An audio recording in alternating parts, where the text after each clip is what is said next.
June 4th, 1942, 10,000 feet above the Pacific, 30 miles northwest of Midway Atoll.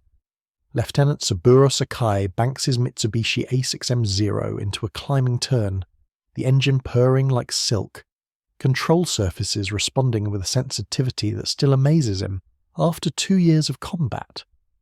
Through his canopy, he watches 4 American fighters, Grumman F4F Wildcats, struggling to climb, their radial engines straining, their every maneuver predictable and slow. He smiles behind his oxygen mask. This is not a fight. This is target practice. Sakai rolls, inverted, and dives, the Zero accelerating with a grace that makes the aircraft feel alive. The Americans see him coming. They always do. But seeing and responding are different things. The Wildcat is heavy, underpowered, built like a truck when what you need in the Pacific sky is a scalpel. The Zero is that scalpel. He lines up the trailing Wildcat in his gun sight. 200 meters, 150. His finger tightens on the trigger. The twin 20 Milsim cannons bark. Tracer rounds arc through the air like burning rope. The Wildcat's right wing disintegrates. The aircraft tumbles, smoking, toward the endless blue below. Sakai doesn't watch it fall. He's already selecting his next target. By the time the engagement ends, 4 minutes that feel like 40 seconds, 3 Wildcats are falling toward the ocean. The 4th is running, engine smoking, trailing fuel. Sakai considers pursuing, then decides against it. The American will never make it back to his carrier. Why waste ammunition? He reforms with his squadron. Not a single Zero is damaged. This is how it's been since December 7th, 1941. Japanese Navy pilots, trained to perfection, flying the most maneuverable fighter aircraft in the world, own the Pacific sky. The kill ratio is 12-1 in Japan's favour. 12 American aircraft destroyed for every Zero lost. The mathematics are clear. The Americans can't touch them. Sakai keys his radio. All aircraft, return to carrier, another clean sweep.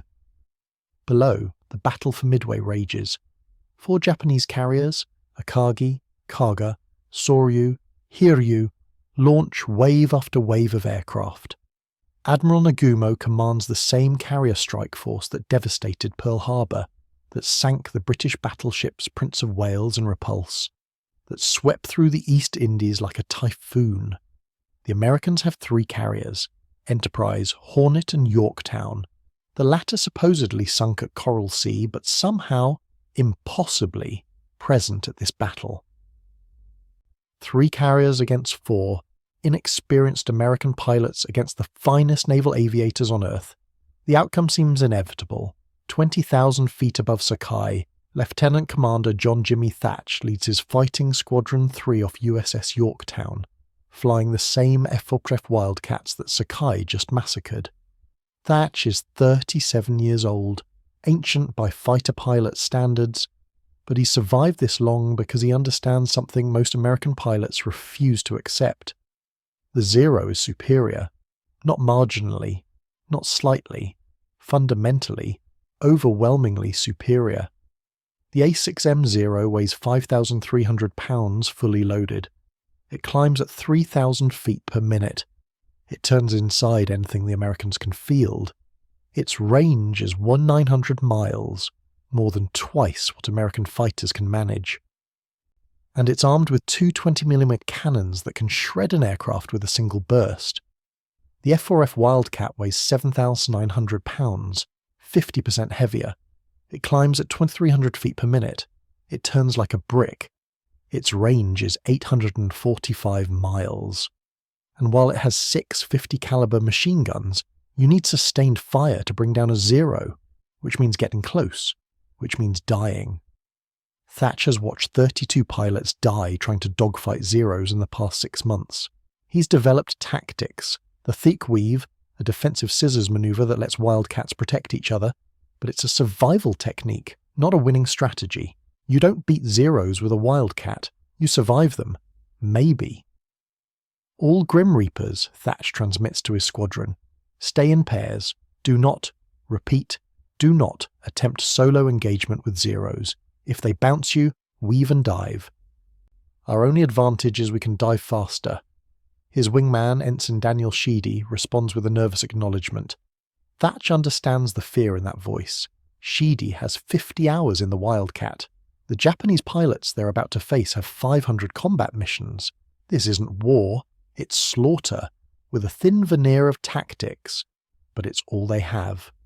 Below, American dive bombers, Douglas SBD Dauntlesses, begin their attack runs on the Japanese carriers. Thatcher's job is to keep the Zeros off them long enough for the bombers to drop. He knows most of his squadron won't survive the next 10 minutes. He knows it, and he goes anyway, because that's what you do when your country gives you an inferior aircraft and orders you to fight the finest pilots on Earth. You go, you fight, you die. And you hope someone, somewhere, is building something better. 3 decks below Yorktown's flight deck, in a cramped ready room that smells like coffee and fear, a young engineer named Roy Grumman studies combat reports with increasing desperation. Grumman founded his aircraft company 14 years ago. The F4F Wildcat is his design, a solid, reliable, survivable fighter that by all reasonable metrics should be competitive, but reasonable metrics don't account for the Zero. He reads pilot debriefs describing Japanese fighters that can loop at 150 knots, that can dogfight at altitudes where American engines gasp for air, that can outrun, outclimb and outturn anything with a US star on the fuselage. The reports include a recommendation from multiple squadron commanders. Do not engage A6M0 in turning combat under any circumstances. Survival probability approaches 0. Grumman underlines that phrase. Survival probability approaches 0. He's been in aviation long enough to know what that means. His aircraft is killing American pilots, not through mechanical failure, through inadequacy. Every Wildcat that takes off is a coffin looking for a burial at sea, but he also knows something the pilots don't. On Long Island, at his Bethpage facility, a new fighter is taking shape. Designation F6F Hellcat. It's bigger than the Wildcat, heavier, powered by a Pratt & Whitney R2800 engine that produces 2,000 horsepower, twice what the Zero has. The Navy is sceptical. They want a lightweight Turner, something that can match the Zero's maneuverability.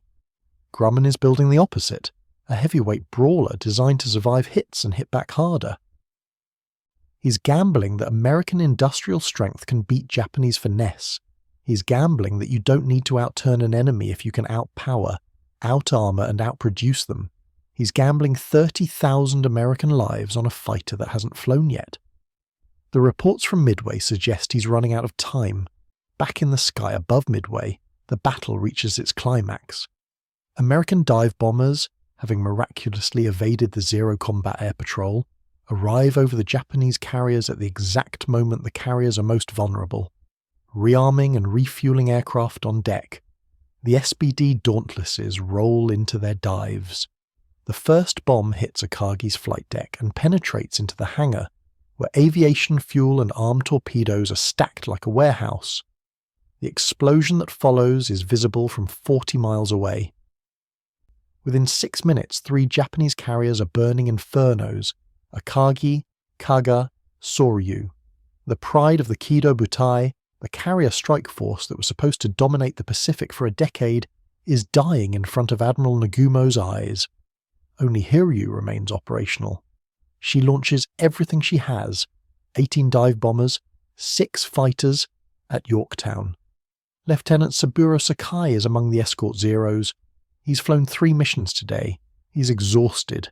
His aircraft has taken minor shrapnel damage, but when the order comes to protect the bombers attacking Yorktown, he goes without hesitation. This is what separates Japanese naval aviators from everyone else. They don't complain. They don't question. They fly until the aircraft breaks or they die. The strike group approaches Yorktown. American fighters rise to meet them. More Wildcats. More targets. Sakai engages, shoots down 2, damages a 3rd. The bombers get through. 3 bombs hit Yorktown.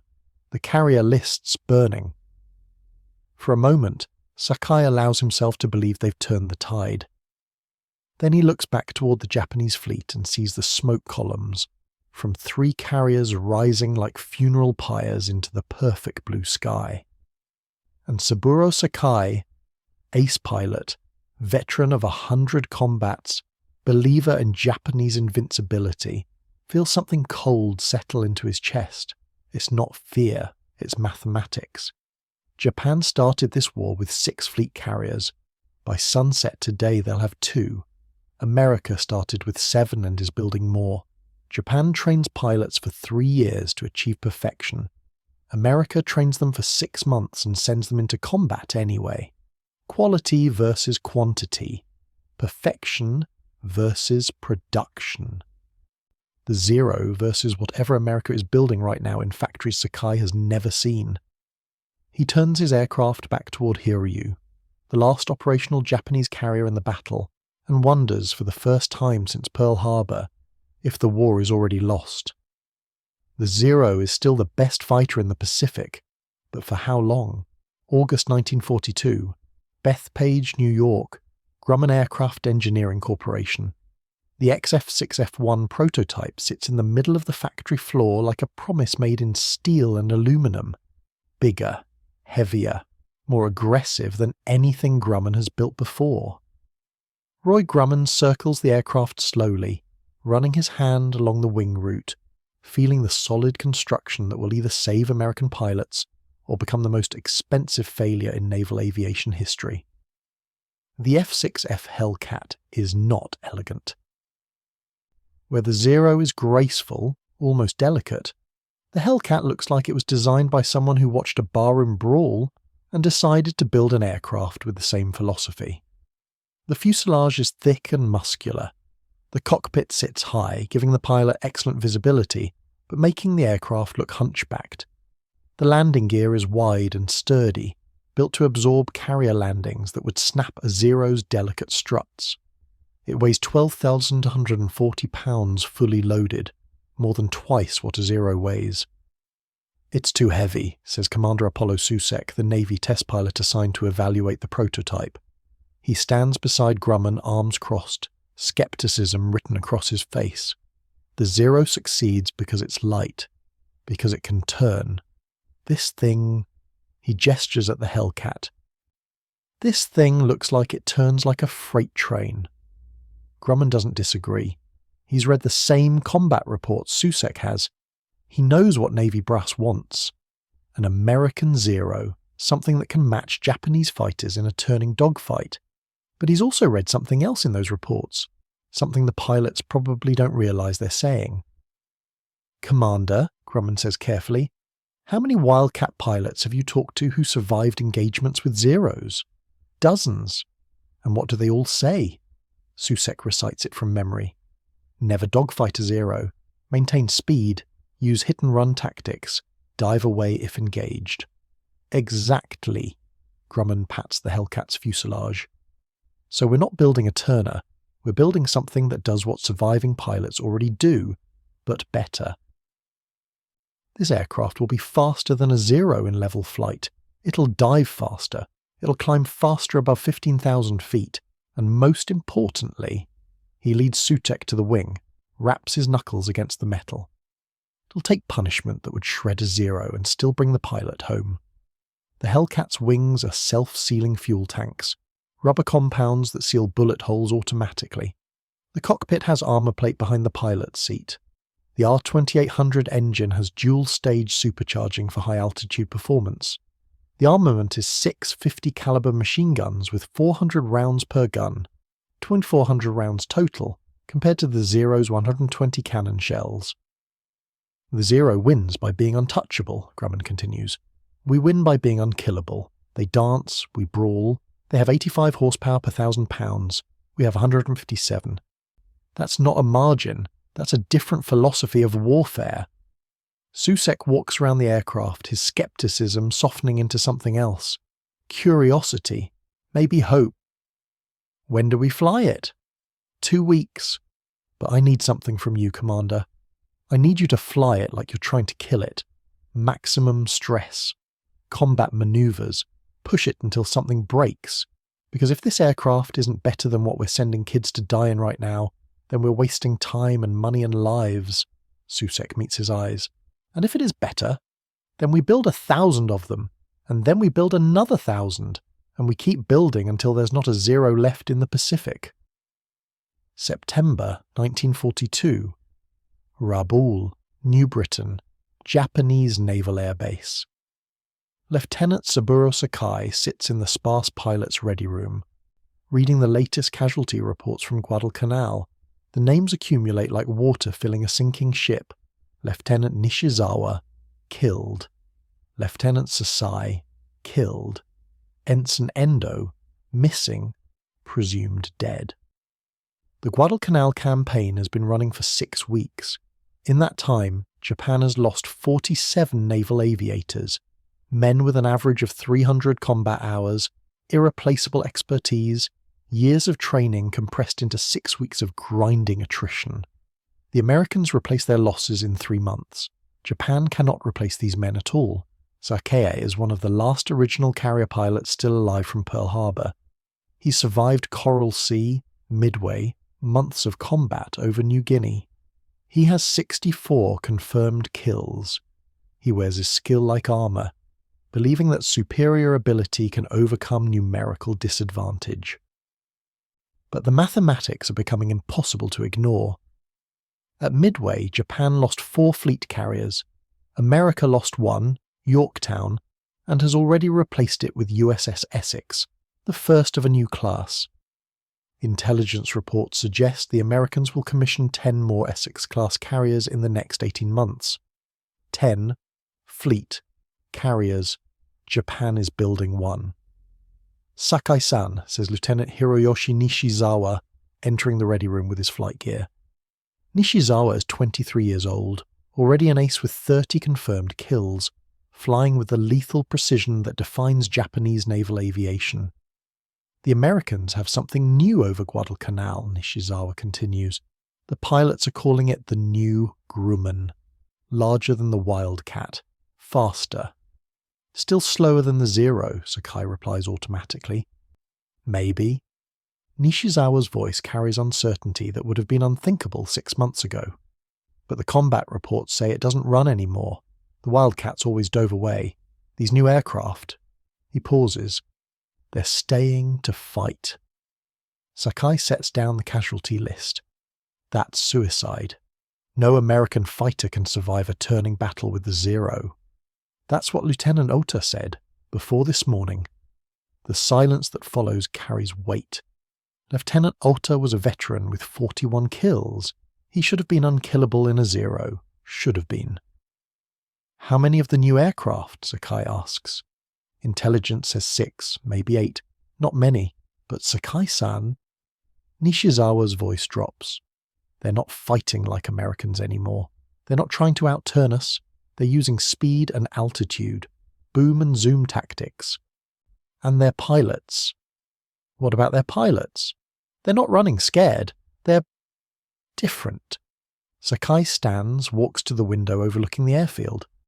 Dozens of Zeros sit on the coral runway, being serviced by ground crews. Beautiful aircraft. Deadly aircraft. The finest carrier fighter ever built. But they're also fragile. A single 50 caliber round through the fuel tank and the Zero becomes a fireball. No armor, no self-sealing tanks. All performance, zero survivability. It's a design philosophy that made sense when Japan was winning. Prepare for patrol, Sakai says. We'll see these new Grummans ourselves. October 1943. USS Essex, somewhere in the Pacific. Ensign Alex Vrasiu climbs into the cockpit of his F6F Hellcat, Bureau number 4467, with the casual confidence of a man who knows his aircraft will bring him home.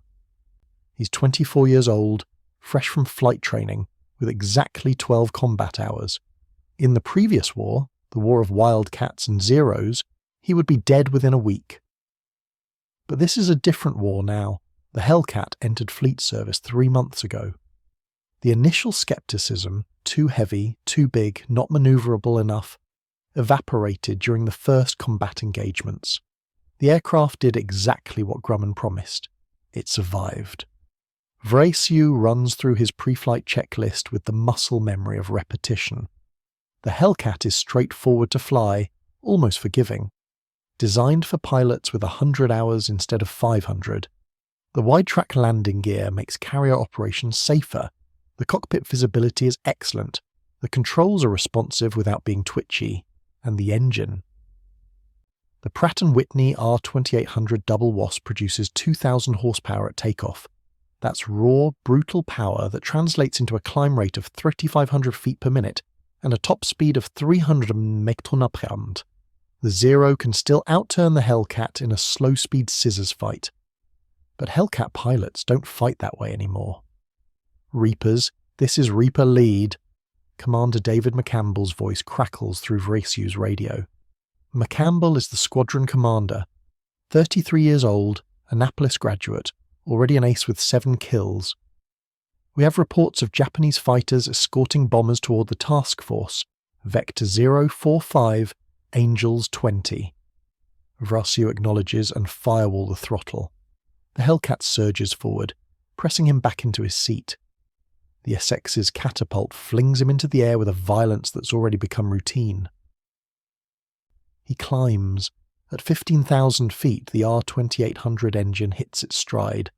The 2-stage supercharger kicks in, maintaining power at altitude where Zero engines start gasping. This is where the Hellcat owns the sky. High, fast, with energy to spare. Tally-ho, McCampbell calls. 12 bogies, 2 o'clock low. Looks like Zeros escorting Vals. Vrasiu spots them, a formation of Japanese dive bombers with Zero escorts weaving above them. A year ago, this would be a terrifying engagement. Wildcats clawing for altitude while Zeros slashed down from above. Now the Hellcats have altitude, speed and power. The entire tactical equation has inverted. Reapers split by sections. Section 1 take the escorts. Section 2, bombers. Slash attack, don't turn with them. Speed is life. Vrasiu rolls inverted and dives. The acceleration is intoxicating. The Hellcat goes from 250 ms/h to 400 ms/h in seconds. The airframe is built to handle it. No flutter, no vibration, just solid, stable speed. The Zero pilots see them coming. They break formation, turning to engage.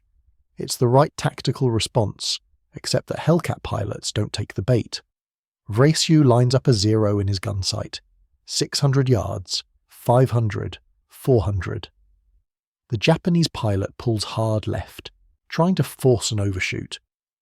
Vrasiu doesn't follow the turn. He fires a 3-second burst, 60 rounds of 50 caliber ammunition, and blows past at 380 mph. In his rearview mirror, he sees the Zero trailing smoke, wing folding, pilot bailing out. 3 seconds, 1 kill. He doesn't loop back to confirm. He climbs, using that massive engine to regain altitude in seconds, and looks for another target. This is the new Pacific Air War. Not dogfights, not turning battles, just energy management, firepower, and the absolute certainty that your aircraft can take you home even with 30 bullet holes in it. Lieutenant Saburo Sakai stands on the edge of the coral runway, watching the ground crew pull what's left of Lieutenant Nishizawa's Zero from the revetment. The entire left wing is shredded. Not burned, not cleanly torn away, but systematically destroyed by what looks like 100 machine gun impacts. Nishizawa survived. Barely. He crash-landed with half his control surfaces shot away and a gash across his forehead from canopy fragments. He's sitting on an ammunition crate 20 feet away, medics wrapping his head while he stares at nothing. Sakai walks over. Tell me what happened. Nishizawa's voice is hollow. The new Grumman. The F6F. 4 of them. You engaged? I had altitude advantage. I dove on the trailing aircraft, standard attack. He saw me. They always see us. And I expected him to dive away like the Wildcats do. Push over, run for the clouds, try to escape. But he didn't run, Sakai-san. He turned into me. Not a turning fight. He didn't try to outturn the Zero. He just turned enough to bring his guns to bear, and then he fired. Nishizawa's hands shake as he lights a cigarette. I've never seen that much ammunition. The Wildcat has 6 guns, but they run out quickly. This aircraft, it just kept firing. Tracers everywhere. I broke left, full deflection turn, maximum rate. The Zero turns inside anything. You know this. I should have been safe. You weren't. He didn't try to follow my turn. He pulled up, vertical climb, and I thought I had him. Thought he'd stall out, but Sakai-san... Nishizawa looks up and there's something broken in his expression. He didn't stall. His engine just kept pulling. He climbed right through my altitude, rolled over and came back down on me from above. In the time it took me to complete one turn, he'd reset the entire engagement. Sakai says nothing. The implications are crystallizing in his mind like ice forming on a windscreen. I tried to disengage, Nishizawa continues. Dove for the deck. The Zero is fast in a dive. 485 kilometers per hour. I've outrun Wildcats 100 times. The F6F is faster, much faster. He stayed with me all the way to the deck. I couldn't shake him, couldn't outturn him at that speed. And then his wingman appeared. I didn't even see where he came from, and they took turns. One would shoot while I manoeuvred. Then the other would shoot while the first repositioned. They didn't get impatient, didn't try to force the kill, just methodical, like they were working a problem. He touches the bandage on his head. 47 hits, Sakai-san. The ground crew counted. 47 holes in my aircraft, and I only survived because I flew through a rainstorm and they broke off pursuit. Sakai looks at the destroyed Zero. 47 hits. In the old days, the days of Wildcats and inexperienced American pilots, getting hit once was often fatal. The Zero's lack of armour meant any hit could be catastrophic. But 47 hits means the Americans aren't just getting lucky anymore. It means they're hunting. How many F6Fs did we shoot down? Sakai asks quietly. Nishizawa's silence is answer enough. Across the Pacific in a ready room aboard USS Essex, Lieutenant Alex Vrassiu adds another marking to his Hellcat's fuselage, a small rising sun flag, his 4th kill in 3 weeks. Around him, other pilots swap stories, the confidence in their voices a stark contrast to the desperate fatalism that defined American fighter squadrons a year ago. The Zero's still dangerous if you're stupid, says Lieutenant Carl Brown, a veteran who survived 8 months flying Wildcats. But stupid is optional now. In the Wildcat, everything was dangerous. Every engagement was 50-50 survival odds. He pats the Hellcat mock-up on the ready room wall. This beautiful bastard takes hits that would have killed me 5 times over in a Wildcat. Yesterday, I came back with 14 holes. 14. The plane didn't even handle differently. Self-sealing tanks worked perfectly. Engine kept running. I landed. They patched the holes, and I flew again this afternoon. Commander David McCampbell enters carrying a tactical briefing folder. The room quiets. Gentlemen, intelligence has updated Japanese fighter strength in the region. As of this week, Rabaul has approximately 40 operational Zeros. 3 months ago, they had 90. He lets that sink in.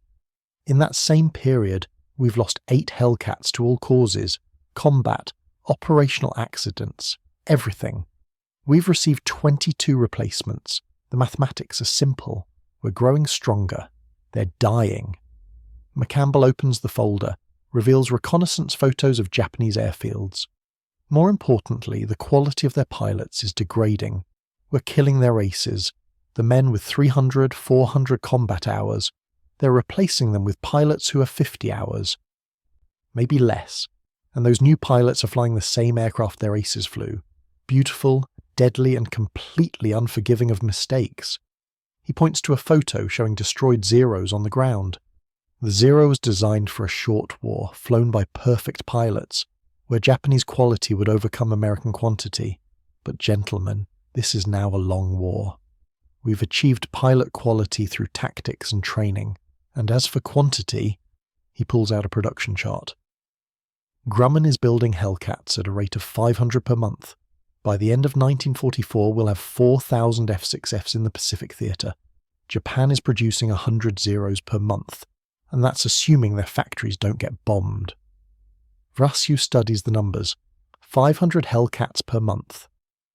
The entire Japanese naval air arm at its peak was around 3,000 aircraft. America is building that many fighters every 6 months. The Japanese train their pilots for 3 years to achieve perfection, Campbell continues. We train ours for 6 months to achieve competence. But when you give a competent pilot a superior aircraft, and you give him overwhelming numerical advantage, and you give him tactics that play to the aircraft's strengths. He doesn't finish the sentence. He doesn't need to. The kill ratio 3 months ago was 3.7 to 1 in our favour. As of last week, it's 13 to 1. 13 Japanese aircraft destroyed for every Hellcat lost. We've inverted the equation. The Pacific sky belonged to the Zero. Now it belongs to us. December 1943. Imperial Japanese Naval Air Headquarters, Truk Atoll. Admiral Saburo Ozawa reads the combat reports with the methodical precision of a career officer who has spent 40 years in service. The numbers are undeniable. September 1943. 127. Zeros lost. 38 American fighters destroyed. Ratio 3.31 in favour of America. October 1943. 143. Zeros lost. 29 American fighters destroyed. Ratio 4.9.1 in favour of America. November 1943. 168. Zeros lost. 22 American fighters destroyed. Ratio 7.6.1 in favour of America. The trend line is not just unfavourable, it's catastrophic. Ozawa has commanded naval aviation operations long enough to understand what these numbers mean. It's not simply that American pilots are improving, though they are. It's not simply that American tactics are evolving, though they are. It's that the F6F Hellcat has fundamentally changed the tactical equation. The Zero is designed around a specific philosophy: extreme maneuverability achieved through lightweight, flown by elite pilots who could exploit that maneuverability to dominate any engagement. It worked brilliantly for 18 months. But it only worked when Japanese pilots were universally superior. Now 3 years into the war, the elite pilots are dead. Sakai is alive, but he's one of perhaps 20 original Pearl Harbor pilots still flying. The replacements have 60 hours of training instead of 3 years. They're flying the same aircraft as the aces, but without the skill to exploit its advantages or compensate for its weaknesses. Meanwhile, the Americans have industrialized pilot production the same way they've industrialized everything else. 6-month training programs, standardized tactics. An aircraft designed not for elite pilots, but for average ones. The Hellcat doesn't require perfection. It requires competence and aggression, and America has an unlimited supply of both. Ozawa pulls out a strategic assessment prepared by naval intelligence. The document is marked Most Secret and contains information that most of the Imperial staff refuses to believe. American aircraft production, January-November 1943. 29 Thasun, 355 fighters. Japanese aircraft production, same period, 8,961 fighters. American pilot training capacity, 92,000 graduates annually. Japanese pilot training capacity, 5,400 graduates annually. He does the mathematics in his head. America is training 17 pilots for everyone Japan trains, and those pilots are flying aircraft being produced at 3 times Japan's rate. Even if the Zero were still superior, which it no longer is, the numbers would be insurmountable. There's a knock on his office door. Lieutenant Commander Minoru Genda enters, one of the architects of the Pearl Harbor attack, one of the finest tactical minds in the Imperial Navy. Admiral, the report you requested on Zero combat effectiveness. Ozawa takes the folder. It contains detailed analysis of recent engagements, pilot debriefs, tactical assessments. He skips to the conclusion. The A6M-0 remains superior in slow-speed maneuverability. However, American F6F pilots have adapted tactics that negate this advantage. The Hellcat's speed, climb rate, and durability allow it to control engagement parameters. Japanese pilots can no longer force turning battles.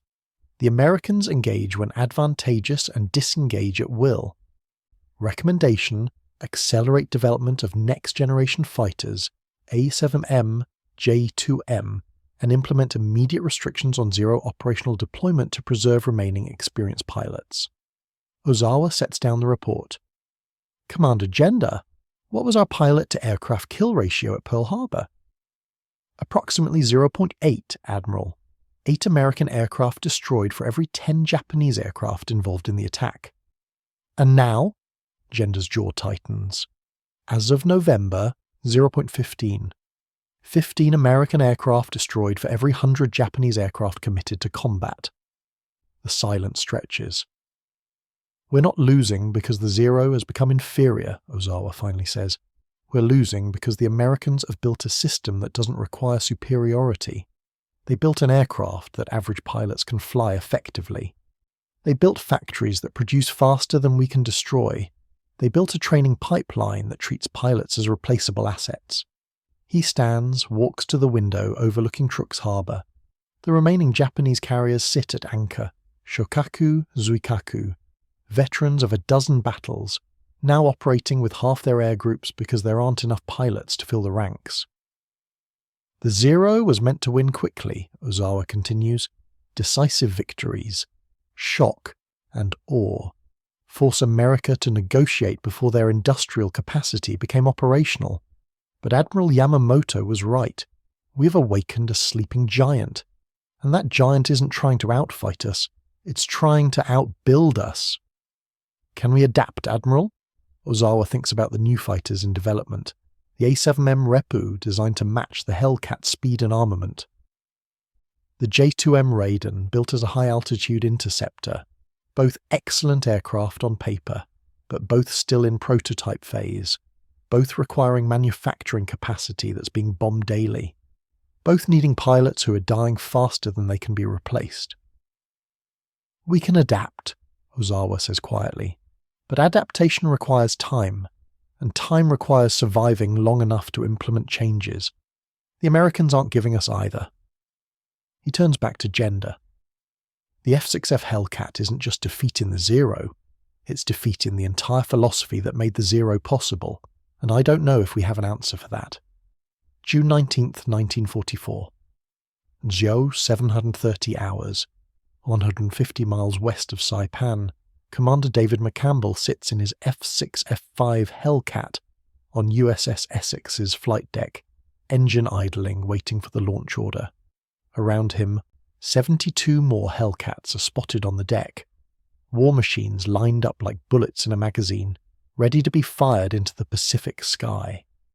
McCampbell is 34 years old now, an ace 11 times over, the air group commander responsible for coordinating every fighter in Task Force 58's combat air patrol. Through his canopy, he can see the entire American carrier fleet spread across the ocean. 15 fleet carriers, each one launching fighters in coordinated waves. 15 carriers. Japan has 9 carriers total in the entire Imperial Navy. America has 15 just in this task force. The radio crackles. All fighters, this is Lexington Air Control. CXAM radar reports large bogey formation inbound from the west. Estimate 150 plus aircraft. Vector 270. Angels 18. This is not a drill. McCampbell's pulse quickens. 150 Japanese aircraft. This is the decisive engagement. Admiral Ozawa's attempt to destroy the American carriers supporting the Marianas invasion. Everything Japan has left in the Central Pacific, thrown into one massive strike. Essex fighters, this is McCampbell. Section leaders acknowledge. 24 voices respond in sequence. 24 section leaders, each commanding 3 aircraft divisions, representing the most comprehensive fighter direction system ever deployed in naval warfare. The catapult officer signals. McCampbell shoves the throttle forward. The Hellcat launches. Within 12 minutes, all 73 Essex fighters are airborne and climbing. Vice Admiral Saburo Ozawa stands on the bridge of Carrier Taiho, watching the first strike wave disappear toward the horizon. He's committed 243 aircraft to this attack, everything he has: Zeros, Judy dive bombers, Jill torpedo bombers. The pilots are young, inadequately trained, flying into the most sophisticated air defense network ever created. But they're all he has left. Ozawa knows the American fleet is protected by radar-directed fighter interception. He knows his pilots are inferior to the Americans in training, experience and equipment. He knows the F6F Hellcat has turned the tactical situation upside down, but he also knows that doing nothing guarantees defeat. At least this attack offers a chance, however slim, of inflicting enough damage to delay American operations. First wave reports they have visual contact with American task force, the air operations officer reports. Estimate 10 minutes to target. Ozawa nods. 10 minutes. In 10 minutes, he'll know if Japan still has a chance in this war. Commander McCampbell levels his Hellcat at 23,000 feet, 40 miles from the American fleet, and sees them coming. It's not a formation, it's a mob, Japanese aircraft, easily 100 of them visible in the first group, spread across the sky without coherent organization.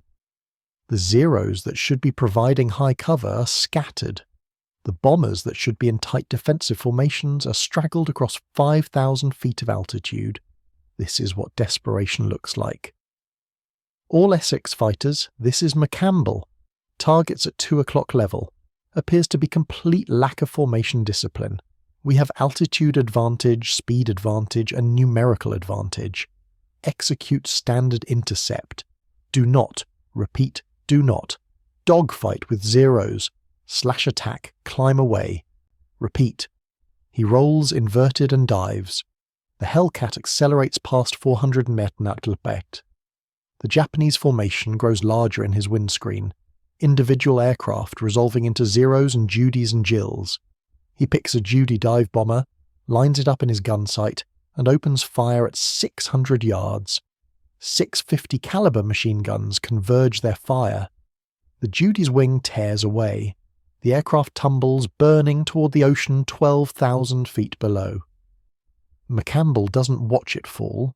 He's already pulling up, using the Hellcat's massive engine to climb back to altitude, looking for another target. Around him, 72 more Hellcats are doing the same thing. The sky becomes chaos. Petty Officer First Class. Takashi Nakamura flies his Zero at the head of a 6-aircraft division, trying desperately to maintain some semblance of formation.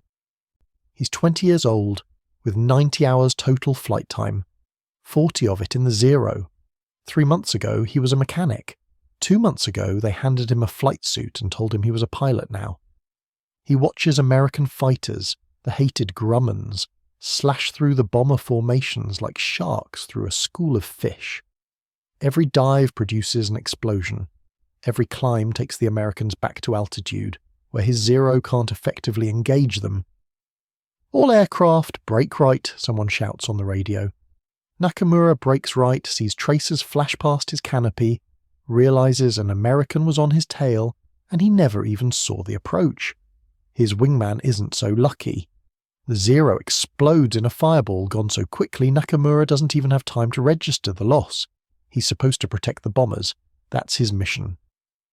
But the bombers are dying faster than he can count, and the Americans are everywhere, and his Zero, the aircraft that ruled the Pacific sky for 2 years, feels like a toy fighting against industrial machinery. He sees a Hellcat in front of him, slightly low, apparently unaware. It's the first clear shot he's had. Nakamura rolls into a pursuit curve, lines up the gun sight, and fires his 20mm cannons. The rounds miss. The Hellcat is faster than he anticipated, but the American pilot sees the tracers, and instead of running, he pulls straight up into a vertical climb. Nakamura tries to follow. The Zero's light weight should give him the advantage in a climb. Should. The Hellcat just keeps climbing, and climbing, and climbing. The American pilot's engine doesn't strain, doesn't hesitate, just pulls straight through 25,000 feet, while Nakamura's Zero begins to wallow in the thin air. The Hellcat rolls over at the top, dives back down, and Nakamura suddenly understands that he's not hunting anymore. He's the prey. He breaks left, maximum deflection turn, the Zero's signature survival maneuver. The Hellcat doesn't try to follow the turn. The pilot fires a burst while Nakamura is still in the turn, leading the deflection perfectly, and Nakamura feels rounds slam into his aircraft. Engine, cockpit, wing root. The Zero's lack of armour means the rounds punch through like paper. His engine begins trailing white smoke. The cockpit fills with hydraulic fluid spray. The stick goes mushy. He's 20 years old. He's been a pilot for 2 months. And he's about to die in an aircraft that was designed for men better than he'll ever be. Nakamura pulls the canopy release, stands up into the slipstream and jumps. The parachute deploys. He floats down toward the Pacific, watching the battle continue above him. Dozens of burning aircraft falling like leaves, and every single one of them has a red circle on the fuselage. Aboard USS Lexington, Fighter Direction Officer Lieutenant Joseph Eggert sits in the CIC, Combat Information Center, surrounded by radar screens and plotting boards, orchestrating the battle like a conductor directing a symphony. Vector Yorktown cap to Sector 4. Hornet fighters climb to Angels 25. Essex Group, you have multiple bogies bearing 285, range 15 miles.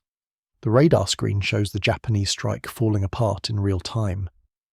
The coherent formation that appeared on radar 40 minutes ago has dissolved into scattered individual contacts, most of them fading as aircraft are destroyed. "Sir," says a radar operator, "we're tracking 50... no, 48... no. 42 Japanese aircraft remaining from the first wave. Original count was 107. Eggert checks his watch. The engagement started 18 minutes ago. 65 Japanese aircraft destroyed in 18 minutes. Second wave approaching, sir. Radar contact bearing 270, range 70 miles. Count is, estimate 130 aircraft. Eggert keys his microphone. All cap fighters, be advised second strike inbound. Those with ammunition remaining maintain station. Those Winchester return to marshal and rearm. On the radar screen, he watches American fighters cycling through the pattern, some returning to rearm, fresh aircraft launching to replace them. A continuous stream of Hellcats maintaining an impenetrable barrier between the Japanese strike and the carriers. This is what industrial warfare looks like. Not individual heroics, not desperate last stands, just systematic, methodical destruction, enabled by overwhelming material advantage. Commander McCampbell's gun camera shows the 7th Japanese aircraft he's destroyed today, a Zero that made the fatal mistake of trying to dogfight instead of running. The Zero's wing separates from the fuselage after a 3-second burst. McCampbell pulls up, checks his fuel and ammunition. Fuel, sufficient for 30 more minutes on station. Ammunition, 400 rounds remaining out of 2,400. Around him, the sky is clearing. The first Japanese strike has been effectively annihilated. Out of 107 aircraft that attacked, maybe 15 made it close enough to the carriers to drop bombs or torpedoes. 2 bombs hit USS South Dakota. Battleship armor absorbed them easily. 1 torpedo hit USS Bunker Hill. Damage control contained the flooding within minutes. 15 Japanese aircraft reached the target out of 107. 15! And McCampbell can already see the second wave on the horizon. Another massive formation, flying into the same buzzsaw. All Essex fighters, this is McCampbell. Second wave inbound. Same tactics. Altitude advantage. Speed advantage. Don't get cocky. They're still dangerous if you let them be. Acknowledge. 24 acknowledgements. The Hellcats climb back to altitude, reform their divisions and prepare to do it again. Vice Admiral Ozawa receives the reports in fragments, each one worse than the last. First wave reports heavy losses, estimates 60% attrition before reaching target. Second wave engaged by enemy fighters, unable to maintain formation. Third wave, sir, we've lost radio contact with the third wave strike leader. He stands frozen on Taiho's bridge, watching his entire air group disappear into the American fighter screen like water disappearing into sand. The plan was sound, overwhelm the American defenses with multiple large strikes, accept heavy losses, inflict enough damage to create operational pause. But sound plans require certain assumptions. They require that your aircraft can reach the target. They require that your pilots can execute under fire. They require that the enemy's defenses have limits. None of those assumptions are true anymore. "Sir," his operations officer says quietly, "recommend we recall remaining strikes. We've lost. Admiral, we've launched 373 aircraft today. We've recovered 47. If we continue, we lose the remaining aircraft," Ozawa finishes. "If we recall, we lose the Marianas. If we lose the Marianas, we lose the strategic buffer protecting the home islands. There are no good options, Commander." He looks at the flight deck below, where aircraft handlers are preparing spots for returning aircraft, spots that will remain empty. "How many Hellcats have been confirmed destroyed?" Ozawa asks. The operations officer checks his reports. American radio traffic indicates 23 enemy fighters destroyed, sir. 23. Japan has lost over 300 aircraft and 23 American fighters have been shot down. That's not a battle. That's an execution. Ozawa thinks about the Zero, the beautiful, deadly aircraft that was supposed to dominate the Pacific. He thinks about the pilots who flew them, young men who believed in Japanese superiority, who trained on an aircraft that required perfection because it offered no margin for error. And he thinks about the Americans, who built an aircraft that average pilots could fly, that could absorb damage and keep fighting, that was produced in numbers Japan couldn't match and flown by pilots trained in months rather than years. The Zero was designed for a war Japan didn't fight. The Hellcat was designed for the war America did. "Recall all strikes," Ozawa orders. "Signal all carriers to recover remaining aircraft and prepare for fleet withdrawal. It's over. The Great Marianas Turkey Shoot, as American pilots will call it, has destroyed Japanese naval aviation in a single day. 373 aircraft launched, 130 returned, 243 gone, and with them, the last generation of pilots who might have made a difference. Japan will continue to fight for another 14 months, but the war in the air is already over. The Zero, once the symbol of Japanese invincibility, has been swept from the sky by an American fighter that does everything better except turn. And turning doesn't matter when you control altitude, speed, and numbers. August 1944, Grumman Aircraft Engineering Corporation, Bethpage, New York. Roy Grumman stands in the middle of his factory floor surrounded by organized chaos. 3 assembly lines run parallel, each one producing a complete F6F Hellcat every 63 minutes. That's 23 aircraft per line per day, 69 Hellcats daily across all 3 lines, over 500 per month. The factory operates 24 hours, 3 shifts. Women who were secretaries 18 months ago now rivet wings. Teenagers fresh out of high school install engines. Men who failed the military physical exam for flat feet or poor eyesight assemble hydraulic systems with precision that would make a watchmaker proud. This is American industrial warfare. Not elegant, not graceful, but absolutely unstoppable. Grumman walks the line, watching a fuselage move from bare frame to finished aircraft in 7 hours. Sub-assemblies arrive from a dozen suppliers, engines from Pratt & Whitney in Connecticut, propellers from Hamilton Standard in Massachusetts, instruments from Colesman in New York, everything timed, coordinated, optimized. "Mr. Grumman," calls his production manager, a former Ford assembly supervisor named Margaret Chen. "We're running 12 minutes ahead of schedule on line 2. Should we maintain pace or slow to preserve the buffer?" "Maintain pace," Grumman replies.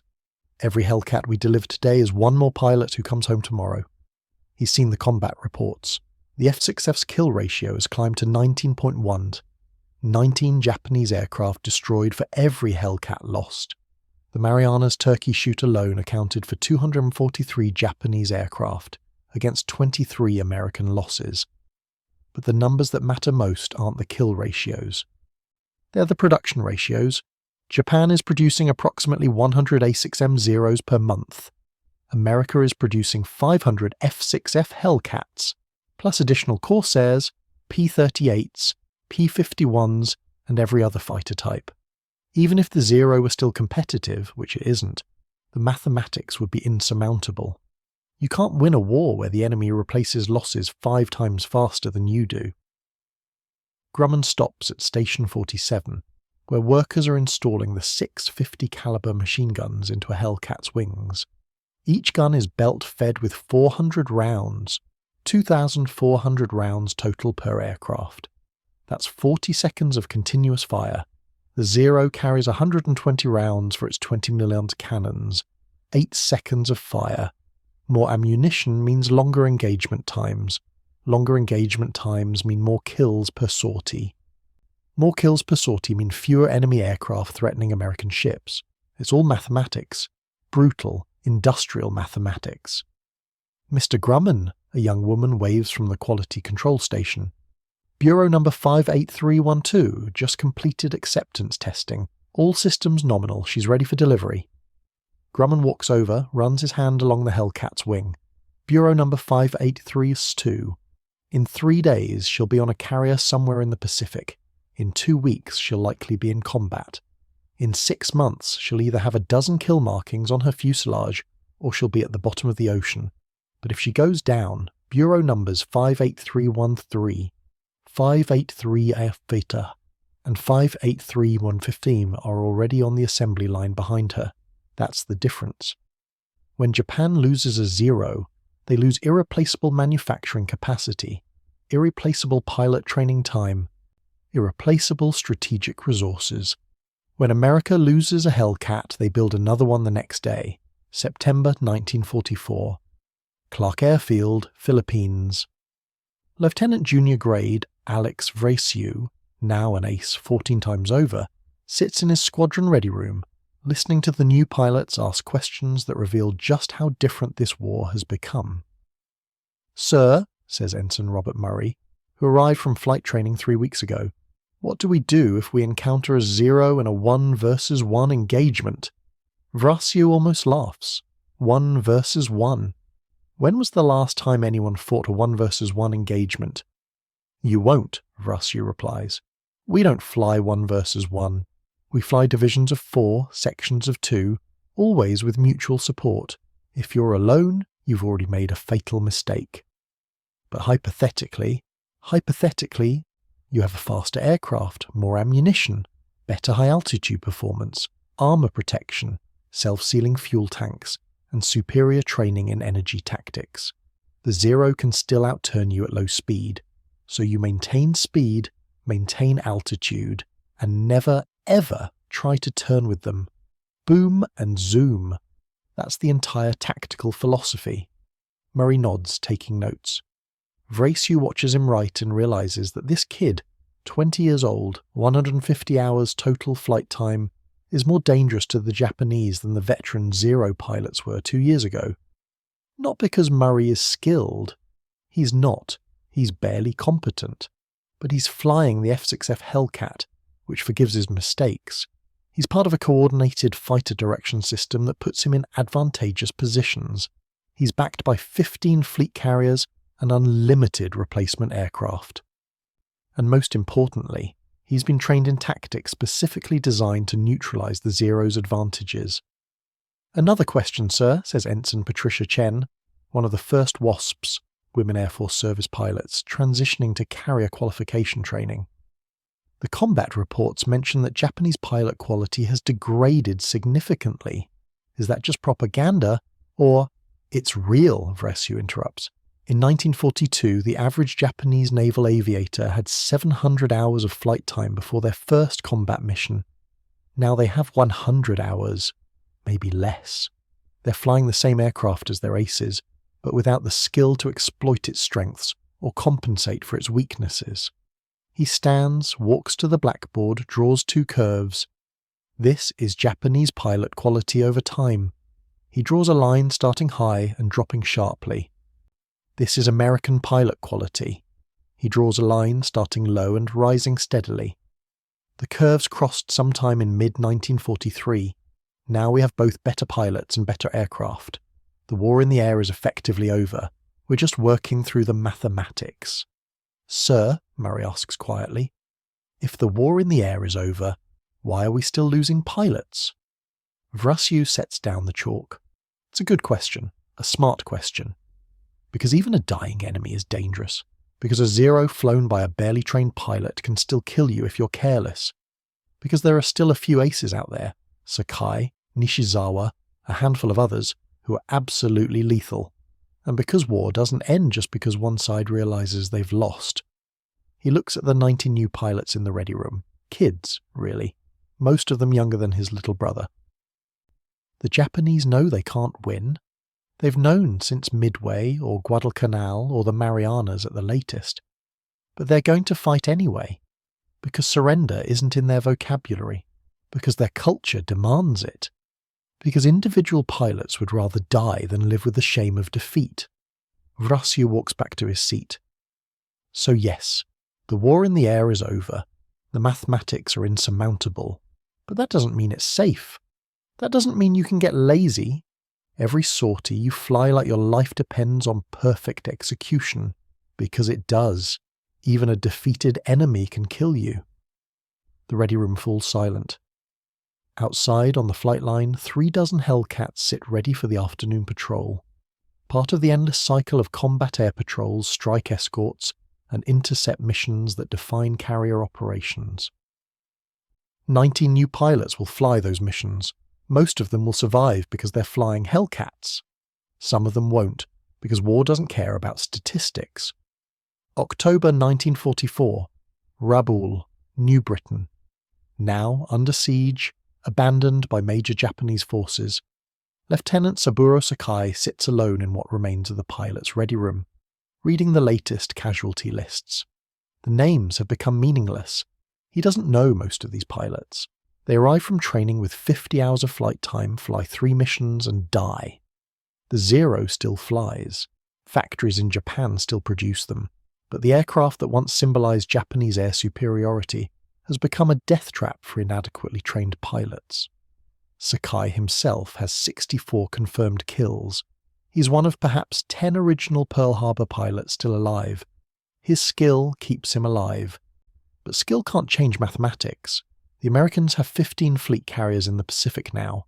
15. Each one carries 90 aircraft, half of them Hellcats. That's over 1,000 F6F fighters, not counting land-based squadrons. Japan has 3 operational fleet carriers left. 3. The last time Sakai encountered Hellcats, a week ago, escorting a bombing raid on American positions, his 8-aircraft formation was bounced by 24 F6Fs. Coordinated, disciplined, absolutely merciless. Sakai shot down 1, his wingman got another. The Americans shot down 6 Zeros. The 2 surviving Zeros, Sakai's and 1 other, limped back to base with empty ammunition boxes and multiple hits. The Americans didn't even pursue. They'd achieved their objective, breaking up the escort, and returned to their defensive stations. No heroics. No glory-seeking, just professional execution of doctrine. That's what defeated the Zero, not better pilots, though American pilots are now excellent.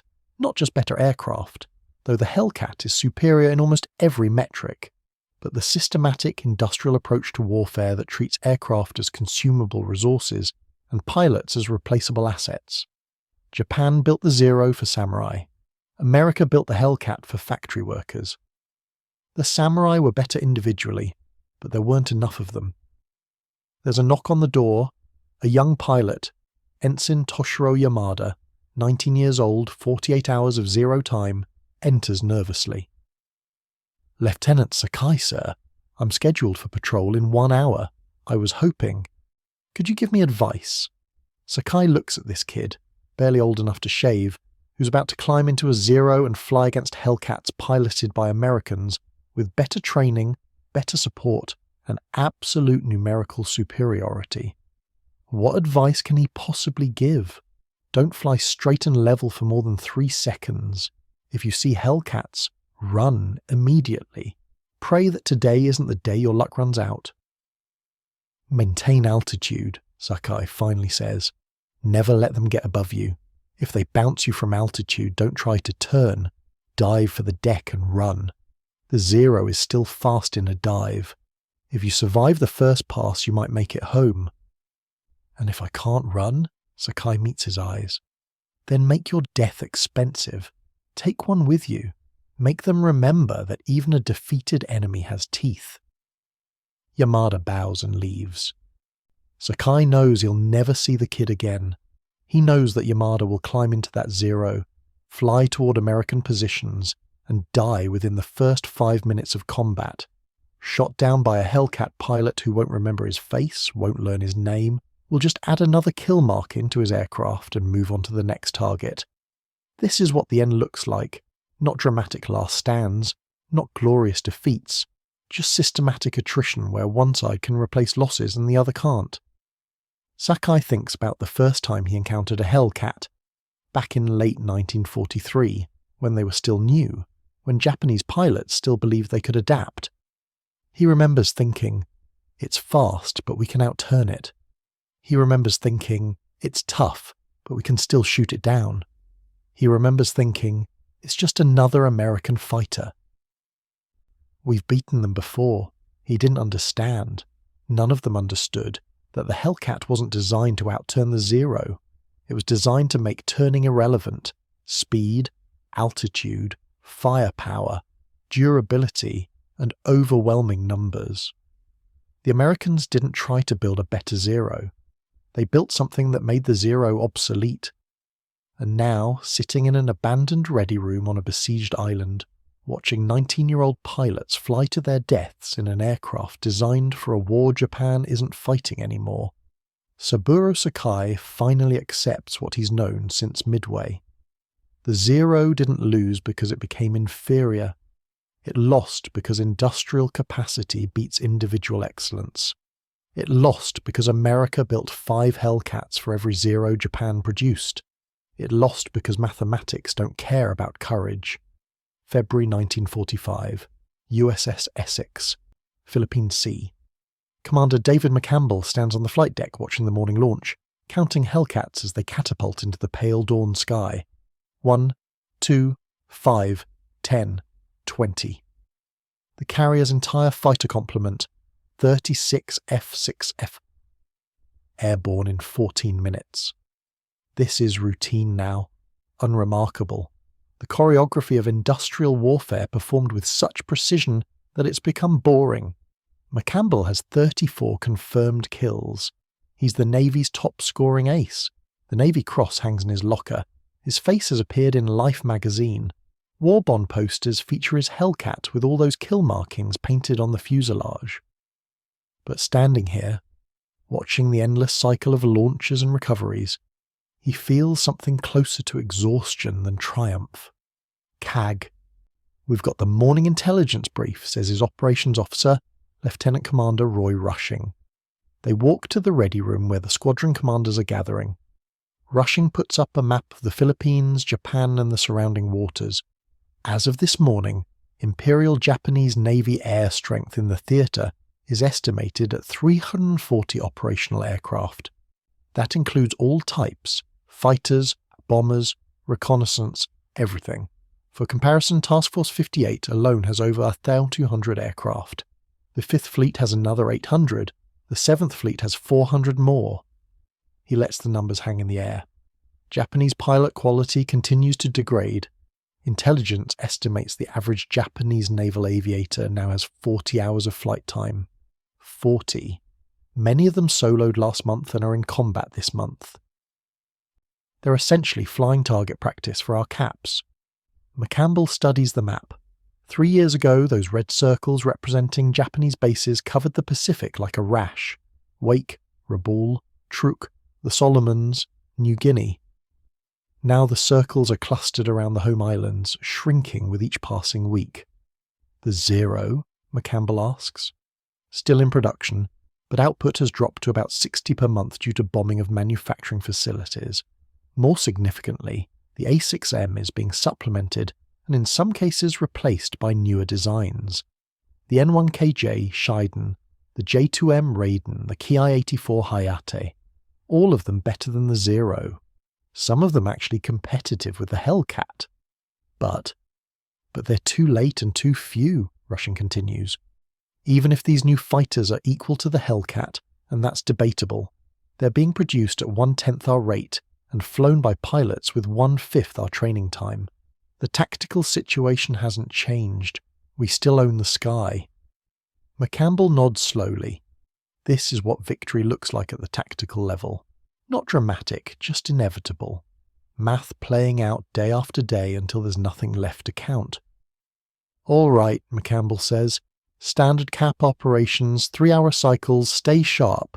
The Japanese may be losing, but they're getting desperate, and desperate enemies do stupid, dangerous things.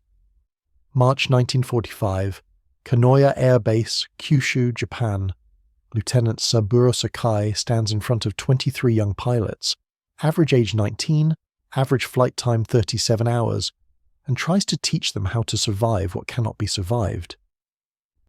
The F6F Hellcat, he says, pointing to a recognition chart, is faster than the Zero in level flight. It climbs faster above 4,000 meters. It dives faster at all altitudes. It has more ammunition, more armor, better high-altitude performance, and self-sealing fuel tanks. He pauses, looking at their faces. Some show fear, some show determination. All of them show the naivety of youth. Your only advantages are these. The Zero can outturn the Hellcat at low speeds. The Zero is more maneuverable at low altitudes. And you, he emphasizes the word, you have the spirit of Bushido that American pilots lack. It's a lie, and Sakai knows it. Spirit means nothing when one pilot has 300 hours of training and the other has 30. Spirit means nothing when your aircraft can be shot down by a single burst and theirs can absorb 50 hits. Spirit means nothing when they can replace losses overnight and you can't replace them at all. But what else can he tell them? If you encounter Hellcats, Sakai continues, your survival depends on breaking their energy advantage. Force them low, force them slow, make them fight your fight, not theirs. If they have altitude, do not engage, run immediately. If they have speed, do not chase. You will never catch them. If they have numbers, he stops. If they have numbers, which they always do, there is no tactic, no maneuver, no amount of skill that will save you. If they have numbers, target one aircraft and commit fully. Make your death count. One of the young pilots raises his hand. Lieutenant Sakai, sir. What is our kill ratio against the Hellcat? Sakai considers lying, considers inflating the numbers to give them hope. Then decides they deserve the truth. In 1944, the overall kill ratio was approximately 19-1 in favor of the Americans. 19 Japanese aircraft lost for every American fighter destroyed. In recent weeks, that ratio has exceeded 30-1. The silence is absolute. But Lieutenant Sakai, another pilot says, you have 64 confirmed kills. If we fly like you... You cannot fly like me, Sakai interrupts. I have 3,000 hours in the Zero. I've been in combat since Pearl Harbor. I've survived because I learned when the Zero was dominant and the Americans were learning. You're learning when the Hellcat is dominant and we're... He doesn't finish the sentence. We're dying. We're losing. We're fighting a war that ended 2 years ago. You will fly your missions, Sakai says instead. You will follow orders. You will honor the Emperor and your families, and some of you will survive if you're skilled and lucky. But understand this. We are not winning. We are making the Americans pay for their victory. That is the mission now. Make them pay. The briefing ends. The pilots file out, heading to their Zeros. Sakai watches them go and wonders how many will return. The mathematics suggest fewer than half. And tomorrow, 23 more will arrive to replace them, equally unprepared, equally doomed. This is what defeat looks like from the inside. April 6th, 1945. Operation Kikusui, Okinawa. The largest kamikaze attack of the Pacific War launches from airfields across Kyushu and Formosa. 355 aircraft, most of them obsolete, all of them expendable, fly south toward the American fleet surrounding Okinawa. Among them, mixed with the kamikazes, are 72 Zeros providing escort. Not suicide aircraft, regular fighters tasked with protecting the kamikazes long enough for them to reach the American ships. It's suicide by another name. Petty Officer Toshiro Yamamoto, 20 years old, 61 hours total flight time, sole survivor of Ensign Yamada's training class from 6 months ago, flies his Zero in the middle of the formation, knowing he will die today. Not maybe, not possibly, certainly. The Americans have 23 fleet carriers surrounding Okinawa. That's over 1,000 Hellcats, coordinated by radar, directed by fighter controllers who can see the Japanese formation from 100 miles away. The mathematics are simple. 355 Japanese aircraft versus 1,000 American fighters. Even if every Japanese pilot were an ace, which they're not, the numbers would be impossible. Yamamoto checks his fuel gauge. He has enough fuel for 3 hours. The Americans are 90 minutes away. He will never need the fuel for the return trip. All aircraft, this is formation lead. Enemy fighters approaching from the east. Estimate 50-plus aircraft. Kamikazes will continue on course. Escort fighters will engage and delay. 72 Zeros versus 50 Hellcats. Actually, that's almost fair odds. Except there aren't 50 Hellcats. There are 200. The American fighters appear as dots on the horizon, then grow into the distinctive shape of F6Fs.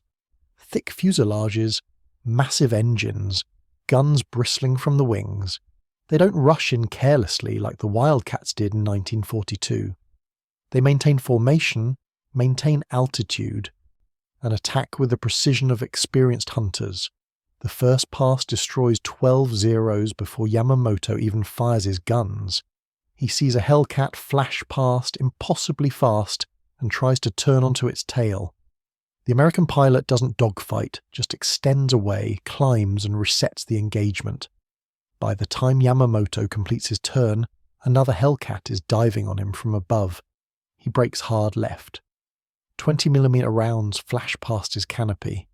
His Zero shudders as machine gun rounds walk up the fuselage. 1 hit, 3 hits, 7 hits. The Americans have so much ammunition they can spray bullets like water and still have enough for 3 more engagements. Yamamoto's wingman explodes. He doesn't see what killed him. All escort fighters, disengage, disengage, let the kamikazes through. But disengaging requires speed, and the Zeros don't have it. The Hellcats control the engagement tempo completely. They attack, extend, climb, attack again. The Zeros turn desperately, unable to bring their superior maneuverability to bear, because the Americans refuse to turn with them. Yamamoto's engine takes a hit. White smoke streams from the cowling. Oil pressure drops. He's 60 miles from Okinawa, 50 miles from Kyushu, and about 30 seconds from being dead. He sees a Hellcat positioning for another attack and makes a decision. He points his Zero at the American fighter and opens his throttle fully, charging directly at the enemy. Not to dogfight, not to shoot, just to force the American to respect the threat, to waste a few seconds evading, to buy the kamikazes a few more miles. The American doesn't evade. He fires a burst, perfectly aimed, that tears through Yamamoto's engine and cockpit. The Zero comes apart in mid-air. Yamamoto dies instantly, never knowing whether the kamikazes reach their targets. Aboard USS Essex, fighter direction officer tracks the engagement on radar. The Japanese formation, which started as 355 aircraft, has been reduced to 203. The Americans haven't even committed half their available fighters yet. All cap stations, be advised second line of enemy aircraft approaching the outer screen. Estimate 40 kamikazes with minimal escort. Hornet and Yorktown groups intercept. Essex and Intrepid groups maintain inner screen. He watches the radar blips converge. More Japanese aircraft wink out of existence. Some kamikazes get through, they always do. but the screening destroyers and cruisers shoot most of them down before they reach the fleet carriers. By the end of the day, Operation Kikusui will sink 3 destroyers and damage 10 other ships. It will also cost Japan 355 aircraft and over 400 pilots, losses they cannot replace. The Americans will lose 15 Hellcats to all causes, 15 versus 355. The mathematics have become absurd. June 1945, Grumman Aircraft Engineering Corporation. Roy Grumman receives a telegram from the Navy Department. Total F6F Hellcat production, as of said June 1945, 12,275 aircraft. Total combat losses, 270 aircraft. Total confirmed aerial victories, 5,163 enemy aircraft. Kill ratio 19.1 to 1. The F6F Hellcat has achieved complete air superiority in the Pacific Theatre. Congratulations on a war-winning design. 12,275 Hellcats. Grumman sets the telegram on his desk and walks onto the factory floor. The assembly lines are still running, still producing Hellcats at 69 per day. The war in Europe is over. Germany surrendered 5 weeks ago, but Japan fights on. He watches a Hellcat roll off the line. Bureau number 94268. She'll be crated, shipped to the Pacific, and in combat within 3 weeks. Grumman thinks about the Zero, the aircraft that started this war as the finest carrier fighter on Earth. He thinks about Japanese pilots who laughed at American fighters, who believed their skill and their aircraft made them invincible. He thinks about how industrial capacity defeated individual excellence, how production lines beat pilot training programs, how an aircraft designed for average pilots destroyed an aircraft designed for the best. The Hellcat wasn't the most maneuverable fighter, wasn't the fastest, wasn't the most elegant, but it was good enough, produced in overwhelming numbers, flown by adequately trained pilots following sound doctrine, and that was enough to sweep the Zero from the sky.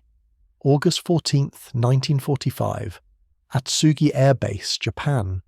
Lieutenant Saburo Sakai sits in the cockpit of his Zero, tail number A6M552, the 63rd different Zero he's flown in 4 years of combat, with the engine idling and no orders to launch. The war is over. Not officially, not yet, but everyone knows. The Emperor will make the announcement tomorrow. The word surrender will never be spoken. Instead, it will be phrased as enduring the unendurable, but the meaning will be clear. Japan has lost. Sakai's hands rest on the control stick, feeling the aircraft respond to the slightest pressure. After 3,000 hours in the Zero, the aircraft feels like an extension of his body. He knows every quirk, every limitation, every capability.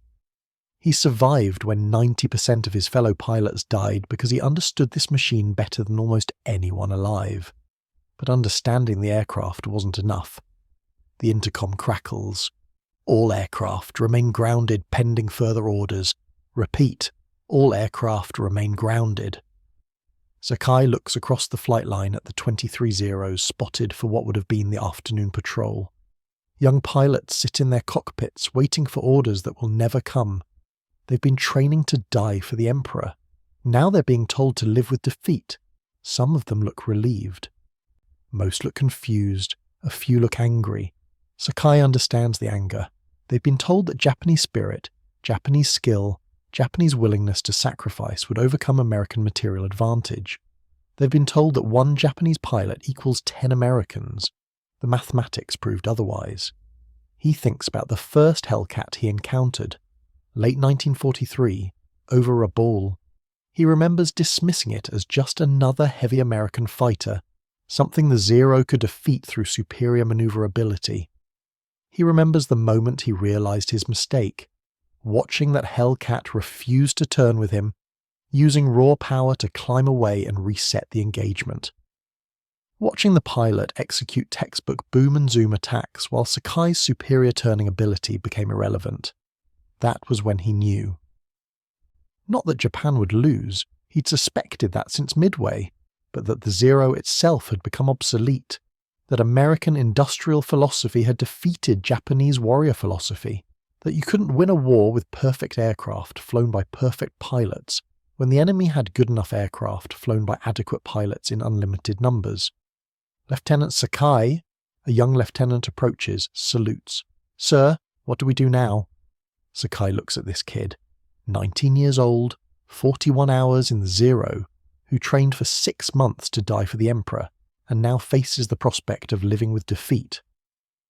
"We land our aircraft," Sakai says. "We remove the ammunition, we drain the fuel, and we wait for the Americans to arrive and tell us what comes next." "But sir, we can still fight. We can die pointlessly," Sakai interrupts. "The war is over, Lieutenant. It's been over since the Marianas. Since Midway, really. We just kept fighting because surrender wasn't an option. But the Emperor has made it an option, so we accept it." The young lieutenant's hands clench into fists. "The Hellcat beat us because they had more. If we'd had equal numbers, we still would have lost," Sakai says quietly. "Because equal numbers means we're trading 1 for 1, and America can replace losses 5 times faster than we can. Because the Hellcat was designed for the war we actually fought, and the Zero was designed for the war we imagined. Because industrial capacity beats individual excellence." He climbs down from the cockpit, removes his flight helmet for what he suspects is the last time. "The Zero was the finest fighter in the world in 1941, Sakai continues. "But wars aren't won by the finest. They're won by the good enough, produced in overwhelming numbers. The Americans understood that. We didn't." Across the Pacific, aboard USS Essex, Commander David McCampbell receives the same news.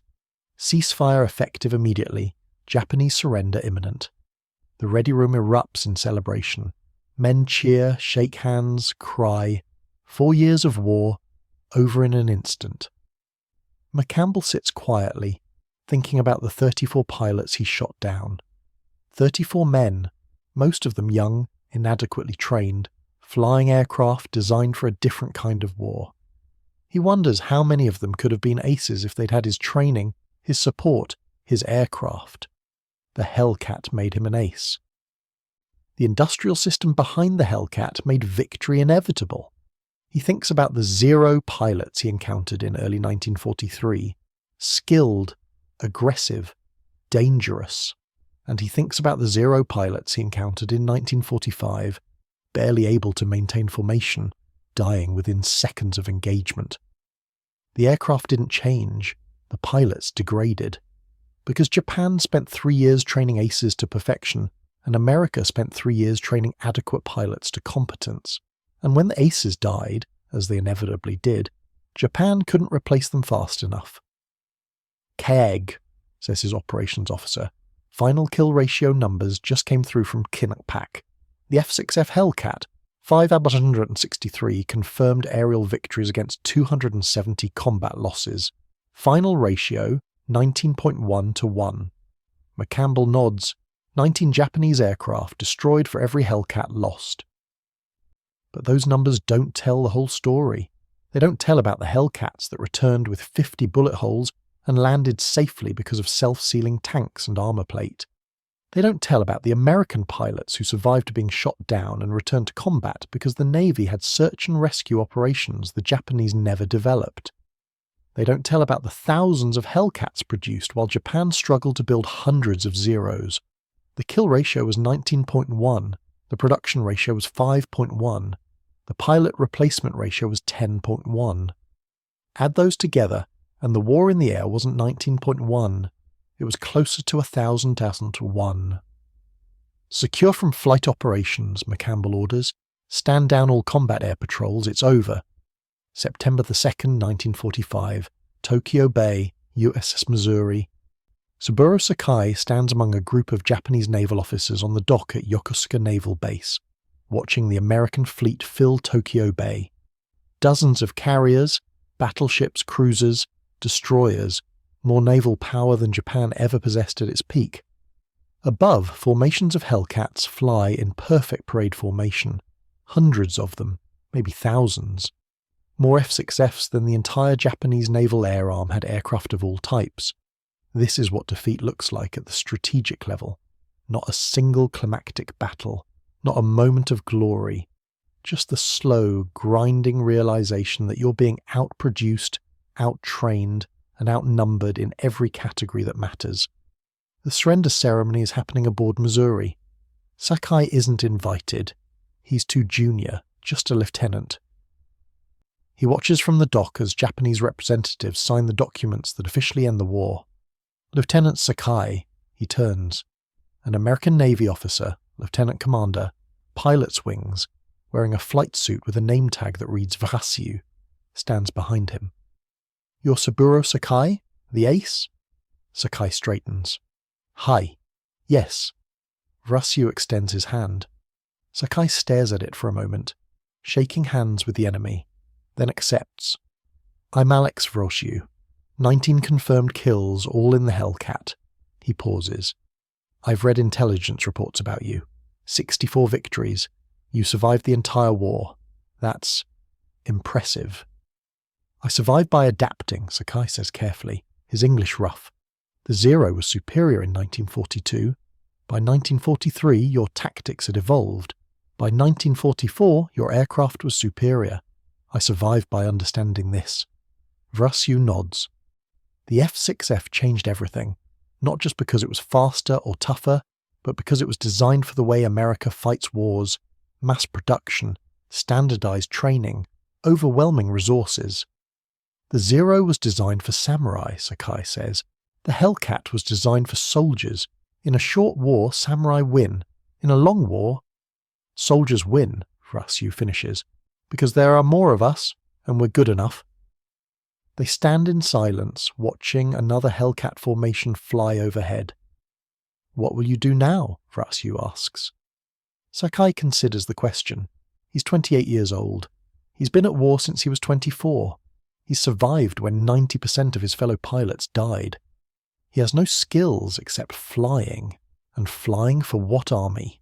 What country? Japan as he knew it is gone. "I don't know," Sakai admits. "What do samurai do when there are no more battles?" "They teach," Vrasiu suggests. "They make sure the next generation understands what happened, why it happened, so maybe we don't do it again." Sakai looks at this American pilot, young, confident, victorious, and realizes he's right. The story of the Zero and the Hellcat isn't just about aircraft or tactics. It's about philosophies of warfare, about quality versus quantity, about perfection versus adequacy, about how wars are won not by the finest warriors but by the most sustainable systems. "Perhaps," Sakai says, "perhaps I will teach." Above, the Hellcat formations continue their victory flyovers, the throaty roar of Pratt & Whitney R2800 engines echoing across Tokyo Bay. The sound of American industrial might, the sound that swept the Zero from the sky. Epilogue. The final statistics tell the story. Mitsubishi A6M-0. Total production, 10,039 aircraft. First flight, April 1939. Final production, August 1945. Kill ratio, 1940/1942, 12.1 in Japan's favour. Kill ratio, 1943-1945, 1.3 in America's favour. Pilots trained, 15,000 ST-Geld. Pilot survival rate, 25% Grumman F6F. Hellcat, total production, 12,275 aircraft. First flight June 1942. Final production November 1945. Overall, kill ratio 19-1 in America's favour. Peak monthly production, 605 aircraft, March 1945. Pilots trained, 60,000 plus. Est. Pilot survival rate, 72%.